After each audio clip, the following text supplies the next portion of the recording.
तुम्ही कधी विचार केला आहे का की आपण जे अन्न खातोय ते खरंच आपल्याला निरोगी बनवतंय की उलट आपण आपल्या हातानेच आजारांना आमंत्रण देत आहोत? अन्न हा आपल्या जीवनाचा मूलभूत आधार आहे, पण आजच्या बदलत्या जीवनशैलीत सुरक्षित आणि दर्जेदार अन्न मिळणं हे एक मोठं आव्हान बनलंय. आज आपण या अन्न सुरक्षा या विषयावर सविस्तर चर्चा करणार आहोत. नमस्कार, मी हर्ष.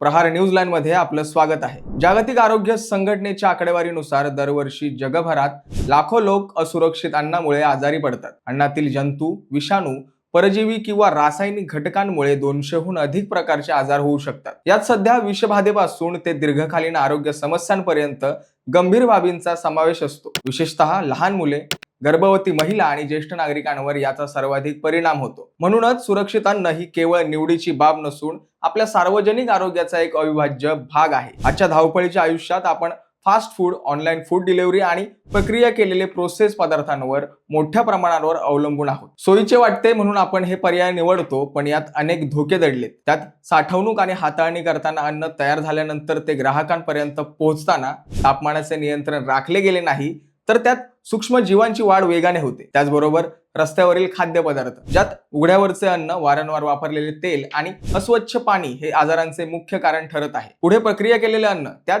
पॅकेज फूड मधील अतिमीठ, साखर आणि चरबी आपल्या आरोग्यावर दीर्घकालीन दुष्परिणाम करतात. आता प्रश्न येतो की आपण स्वतःला सुरक्षित कसे ठेवू शकतो? पहिलं, वाचण्याची सवय लावा.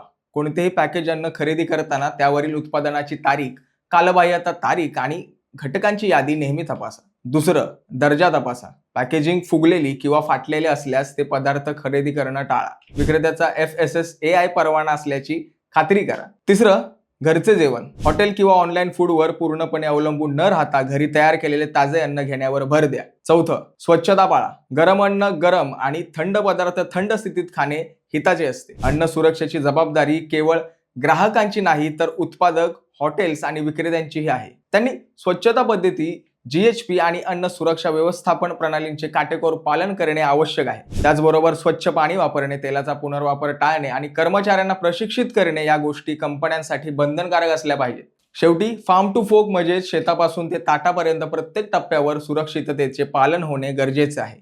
सुरक्षित अन्न ही केवळ आजची गरज नसून ती निरोगी उद्याची गुंतवणूक आहे. आपण सर्वांनी मिळून अन्न सुरक्षेला प्राधान्य दिले तर नक्कीच आपण एक निरोगी आणि समृद्ध समाज घडवू शकतो. तुम्हाला ही माहिती कशी वाटली? कमेंट्स मध्ये नक्की सांगा आणि आपल्या प्रियजनांच्या आरोग्यासाठी हा व्हिडिओ शेअर करायला विसरू नका. व्हिडिओ आवडला असल्यास लाईक करा, शेअर करा आणि प्रहार न्यूज लाईन चॅनलला सबस्क्राईब करायला विसरू नका. धन्यवाद.